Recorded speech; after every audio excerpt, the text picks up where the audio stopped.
নমস্কার বন্ধুরা, পানমৌরি নতুন একটি ভিডিওর সাথে আপনাদের স্বাগত জানাই। আশা করি সবাই খুব ভালো আছেন। তো সকালে মুড়ি খাওয়া হবে, যার জন্য আমি এদিকে আলু কাটছিলাম। দিদি বললো যে আলুটা কেটে রাখতে, আলু ভাজা করার জন্য। তো আলুটাকে আমি কাটতে বসে গেছি আর একেবারে রান্নাঘরে চলে এলাম, কারণ দুপুরে রান্না বান্নার জন্য তো সেই সবজিপত্র কাটতে হবে।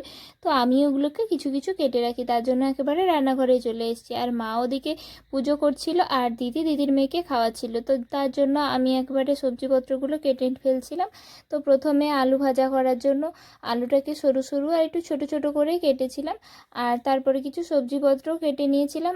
আর এই আলু ভাজার আলুটা কেটে নেওয়ার পর একটু বড় বড় করে আলু কেটেছিলাম, কাঁচকলা রান্না হবে তার জন্য।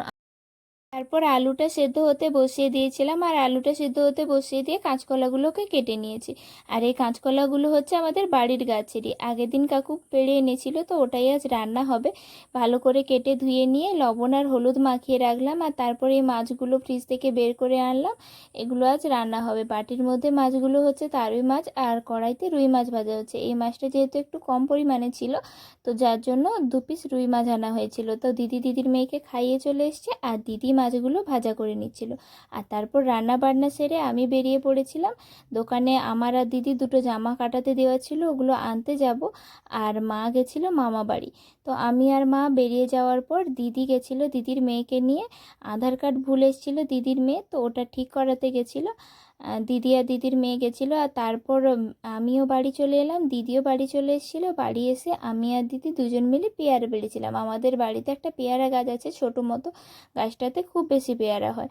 তো 2 দিন আগে দেখেছিলাম পেয়ারাগুলো সব কাঁচা কাঁচা ছিল, বৃষ্টি হওয়ার জন্য পেয়ারাগুলো সব পেকে গেছে। আরও অনেক বেশি পেয়ারা ছিল, তো এই কটাখানি পাড়া হয়েছিল। আর আমাদের গাছের পেয়ারাগুলো কিন্তু খুব মিষ্টি আর খেতেও বেশ ভালো লাগছিল।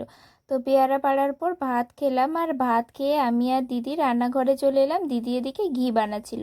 আমাদের বাড়ির পাশের বাড়ি থেকে দুধ নেওয়া হয়, তো ওই দুধের থেকে সর তুলে রাখা হয়। 1-2 সপ্তাহ পর পর ঘি বানানো হয়। তো দিদি এখন ঘি বানাচ্ছিল, আর এর মধ্যে দুটো পাতা দেওয়া হয়েছিল। পাতা দুটো হচ্ছে টক লেবুর পাতা। ওই যে দেখা যাচ্ছে ওই পাতা দুটো হচ্ছে টক লেবুর পাতা। টক লেবুর পাতা দিলে কি হয়, ভালো গন্ধ হয়। তো তার জন্য এই পাতাগুলো দেওয়া হচ্ছিল। তো এটা ফুটে ফুটে এখন গরম হবে।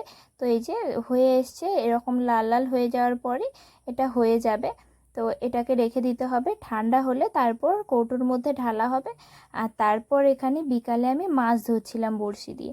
আমার বড়শি দিয়ে মাছ ধরতে কিন্তু বেশ ভালোই লাগে। আর যদি টুকটুক করে মাছ পড়ে তো তাহলে আরও বেশি ভালো লাগে।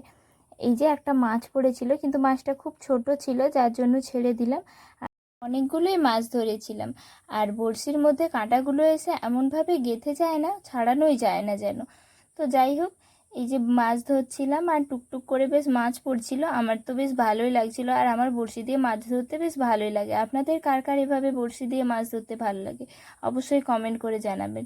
বেশ অনেকগুলোই মাছ ধরেছিলাম। এই যে দুটো রুই মাছ ছিল আর একটা পুঁটি মাছ ছিল। রুই মাছগুলো অনেক বেশি ছোট ছিল, কারণ আগের বছরই মাছগুলো ছাড়া হয়েছে, যার জন্য।